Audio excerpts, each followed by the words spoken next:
Yeah.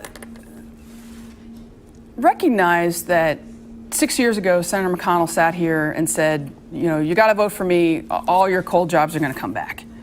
Meanwhile, in the last 6 years, we've lost 60% of coal jobs.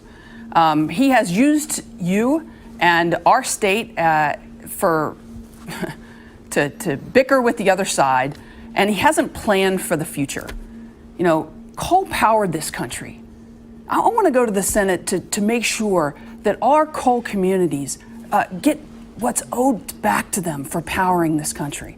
And that means investment in the future. It means investment in infrastructure like broadband and cell phone coverage, because no business is going to want to come to a county in Kentucky that cannot talk to the modern world. It means investment back in education and in healthcare. And those are the types of things we have to do to rebuild for an economy of the future. And we have to. Senator McConnell hasn't done it. He's let the coal industry die with no plan for the last 36 years. And look at where we are right now. Look at where we are. Senator McConnell. Kentuckians are not confused about who launched the war on coal. At the beginning of the Obama administration, 50% of electricity in America was supplied by coal-fired generation. At the end of the Obama administration, 30%. It wreaked havoc all across coal country, and particularly in eastern Kentucky. We were then left to clean up the mess, the collateral damage from the war on coal. And so I did insured health care benefits and pension benefits for coal miners so they didn't lose what was almost wiped out by the administration, and retraining so they could get another job. Unfortunately, some of them have had to leave the area to do it, but they love eastern Kentucky so much they'll drive all the way up to the Toyota plant every day in order to attend to their new job. That's why we're in the situation we are in eastern Kentucky.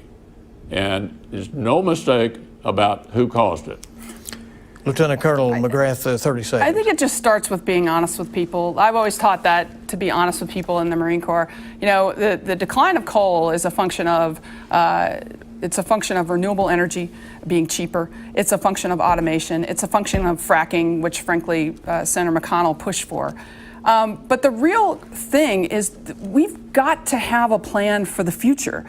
And right now, the Reclaim Act, for example, is sitting on Senator McConnell's desk. This is an act that is bipartisan, was put up by Hal Rogers, would give $100 million to clean up Kentucky, put people with good quality union jobs to do that, the environmental hazards that we've seen from the industry here. And that's also introduced in the Senate by Senator Joe Manchin.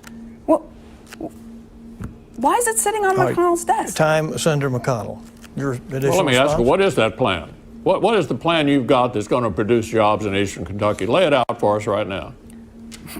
Okay, well, what the Reclaim Act would do is it would provide $100 million to clean up the environmental hazards that we've seen from the coal industry for many years, and allow people to clean up the environmental hazards with good quality jobs and the transition to the future. And the transition to the future has got to include infrastructure. We badly need it. We have water systems in Martin County, Senator, that don't have clean water. We have sewer systems in Anderson County that need to be fixed. And we have to get into the 21st century. Now, I know you've been in Washington, D.C. for 36 years, but I've served all around the world. And I got to tell you that no business is going to want to come to a county in Kentucky that cannot talk to the modern globalized world. That's broadband, that's cell phone coverage. Everything she's talking about is already being done. Well, tell it to the people in eastern Kentucky. She's in the Marines about every other sentence. I think her entire campaign is, she's a Marine, she's a mom, and I've been there too long.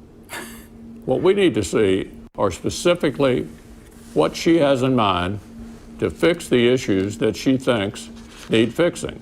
And I can tell you what she has in mind. She's going to go to Washington. She's going to make Chuck Schumer the majority leader. She's going to... Senator, you've been there for 36 years. How's it looking, Kentucky? Have we fixed this stuff? What that 36 years has produced in the last term alone, $17.5 billion for Kentucky. It would not have had she been there on the back bench, having made Chuck Schumer from New York the majority leader of the Senate.